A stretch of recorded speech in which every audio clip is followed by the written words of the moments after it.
En la tranquila localidad de Plainfield, Wisconsin, en Estados Unidos, nació Edward Theodore Hein en 1906. Su infancia estuvo marcada por la extrema rigidez de su madre, Augusta Hein, quien vivía con una obsesión religiosa que rayaba en lo patológico. Augusta educó a Ed y a su hermano mayor en un ambiente de miedo constante, inculcándoles que todas las mujeres eran pecadoras y corruptas, y que el mundo exterior estaba lleno de peligros. El padre de Ed era un hombre alcohólico y abusivo, pero la influencia dominante de su madre fue la que más marcó su psique. La muerte de su padre cuando Ed era joven y luego la de su hermano consolidaron un aislamiento profundo. Finalmente, cuando Augusta falleció en 1945, Ed quedó completamente solo, con su mente fragmentada y sin figuras de autoridad, salvo los recuerdos de su madre que lo atormentaban. Tras la muerte de su madre, Ed comenzó a desarrollar un comportamiento obsesivo y perturbador. Visitaba cementerios locales en la noche, exhumando cadáveres de mujeres, especialmente aquellas que recordaban a su madre.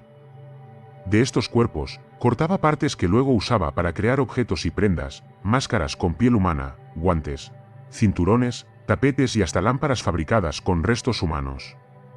Este comportamiento macabro era parte de su obsesión por recrear la figura de su madre fallecida y mantenerla viva a través de su retorcida colección de cuerpos. Su aislamiento y represión sexual potenciaron esta conducta extrema, convirtiéndose en una rutina peligrosa y obsesiva que duró años. A lo largo de su vida adulta, Ed Gein empezó a cruzar límites aún más peligrosos. Se le vincula con la desaparición y asesinato de mujeres vivas, además de los cuerpos que exhumaba. Entre sus víctimas conocidas se encuentra Mary Hogan, una camarera local que desapareció misteriosamente, y Bernice Borden, dueña de una ferretería. Bernice fue asesinada en su tienda, y su muerte finalmente reveló los crímenes de Hein. Cuando la policía investigó la desaparición de Bernice Borden, llegó a la granja de Ed y se encontró con un escenario de horror inimaginable: cadáveres desmembrados, partes de cuerpos transformadas en objetos domésticos, restos humanos almacenados de manera meticulosa, e incluso un cuarto donde Ed había colocado varias partes de cuerpos formando una especie de altar macabro. Entre los hallazgos estaban máscaras hechas de piel, chaquetas humanas, cráneos como recipientes, y otros objetos que reflejaban la psicopatía de Hein. La evidencia no dejaba dudas.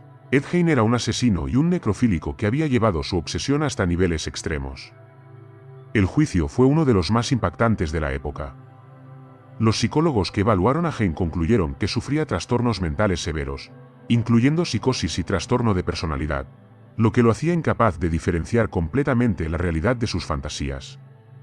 Por ello, fue declarado inimputable, y en lugar de prisión, fue enviado al Hospital Estatal de Baupun, donde permaneció aislado, bajo vigilancia psiquiátrica, hasta su muerte en 1984.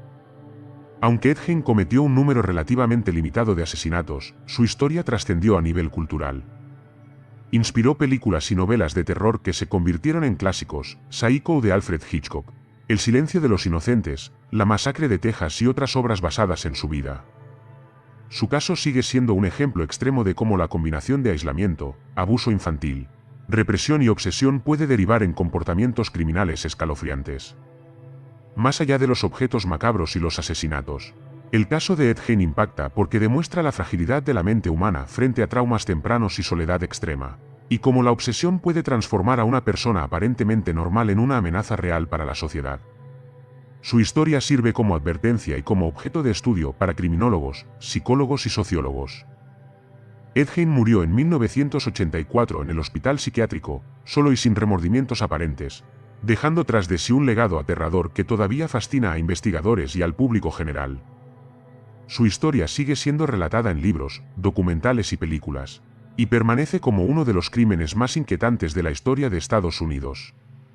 La historia de Ed Gein no es solo la de un asesino, es la de una mente quebrada que convirtió su dolor, miedo y obsesión en actos atroces. Sus crímenes transformaron el paisaje del true crime y la cultura popular, recordándonos que detrás de la fachada de un pueblo tranquilo, a veces se ocultan los secretos más oscuros. Si quieres conocer más casos como este, recuerda suscribirte y activar las notificaciones para no perderte ninguna historia de crimen real y misterio que hemos preparado.